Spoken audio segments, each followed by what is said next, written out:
3 de las 3, muy rápida en la apertura como cada día. El primero de los elementos que tenemos aquí en la Argentina, de los ejes de esta tarde, es este. Es que ni el Fondo Monetario Internacional ni la soja parecen que alcanzan. Que la soja hoy volvió a subir, también el trigo, también el maíz. Los commodities están subiendo, hay una fuerte reactivación en el mundo, Europa, Estados Unidos, etc. Hay demanda de alimentos, China tracciona muy fuerte y eso eleva precios. Por supuesto, porque además hay escasez de demanda. Escasez de oferta. Es decir, los países productores están sufriendo una merma en la producción por la sequía o por las inundaciones. Brasil un caso, Argentina el otro. Es decir, Argentina va a tener más dólares por precio, pero va a tener menos dólares porque va a tener menos cantidad para vender probablemente de soja.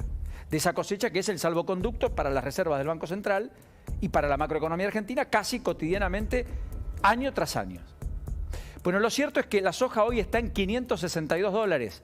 Estaba en 480 hace 30 días. Algunos dicen la soja es peronista. La soja es uno de los commodities más importantes. No hay duda. No hay duda.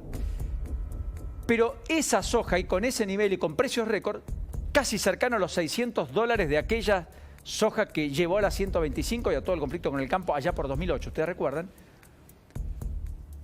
Y el preacuerdo con el fondo, el entendimiento para caminar hacia un acuerdo, que veremos si se alumbra o no en marzo, dicen las fuentes oficiales, aún concretándose con todos los obstáculos que parece plantear la negociación en el Congreso, la escisión en el bloque del Frente de Todos de la Cámpora y los bloques aliados a Máximo Kirchner, una treintena de diputados que no acompañarán, según han dicho, el acuerdo, por lo menos hasta aquí, tal cual lo ha expresado o lo han expresado desde las distintas bancadas. Ambos eslabones que parecían necesarios, aunque no suficientes, ahora parecen menos suficientes que antes en virtud de la crisis política del gobierno, si es que el gobierno no logra dar el salto cualitativo hacia adelante, pararse desde otro lugar y dar una hoja de ruta y certezas. Porque acá tenemos un problema enorme con la confianza y la previsibilidad. Pero no para el gran inversor o para el que trae fondos del exterior, etcétera, para el argentino medio, que todo lo que hace es poner el dólar bajo el colchón si le sobra, en la caja de seguridad, o definitivamente llevarlo al exterior, aún en cuentas legales en muchos casos. Entonces, definitivamente lo que hay en la perspectiva económica argentina es una situación delicada, macroeconómicamente, más allá de la micro, que parece estar escindida, pero la macro muchas veces tiene descalce con la micro. Y en algún momento todos esos desajustes llegan a la micro de manera casi inexorable, de una economía que ha rebotado, pero que no tiene sostenibilidad en el tiempo, por lo menos planteado en estos términos. De hecho, ya los números muestran cierto agotamiento del rebote económico que se venía vislumbrando, con una economía que en diciembre creció menos que en noviembre, y en enero habría tenido algún freno solo sustentado en el esparcimiento, que claramente explotó en una de las temporadas turísticas más importantes de los últimos años. Por todos los condimentos que además hablábamos hace un rato con Pancho.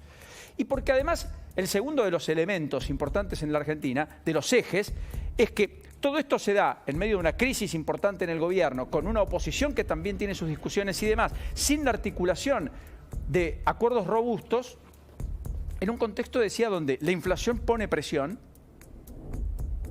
donde los precios se empiezan a mover más rápido de lo que venía sucediendo, y todo esto apuntala el conflicto social que emerge en ascenso.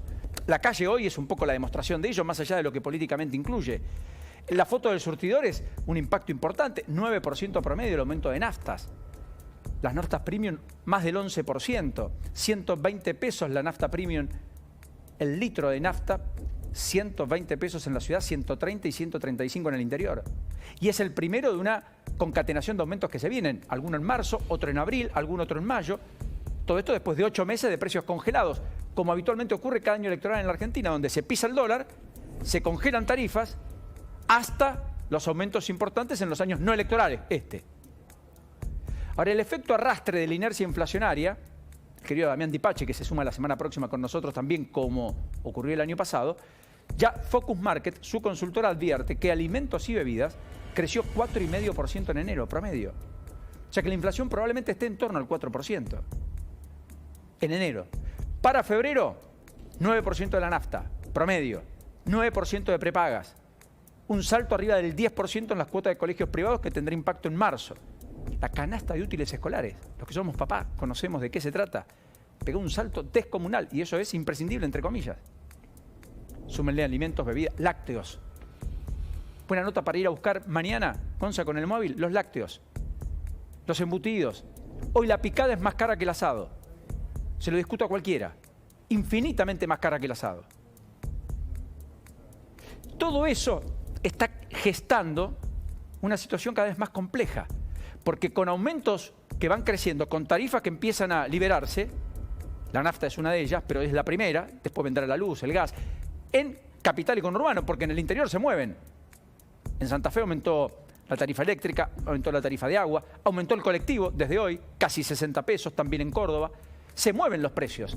En capital, con los subsidios, se limitan los aumentos, pero van a llegar, están al caer. De hecho, es parte de lo acordado con el fondo en ese preacuerdo, que algún sector dice, no es el momento.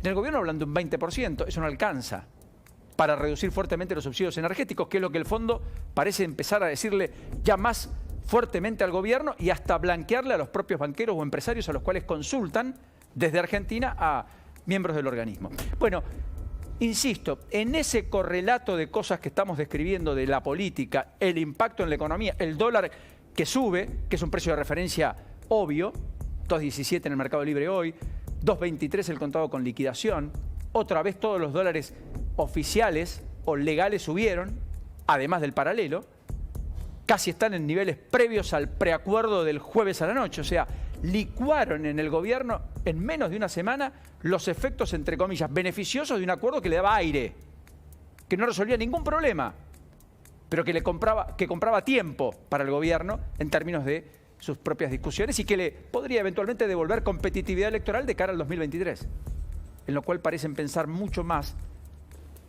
todos los actores de la política argentina, incluyo oficialistas y opositores, más que en la solución concreta y particular de todos y cada uno de los problemas que nos aquejan.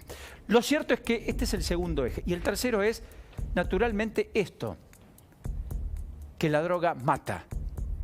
La droga mata. Droga con tóxicos, con veneno adicional al que la droga misma implica, mata más rápido, pero la droga mata siempre. Antes o después. Más allá de la licencia social y que parece cool.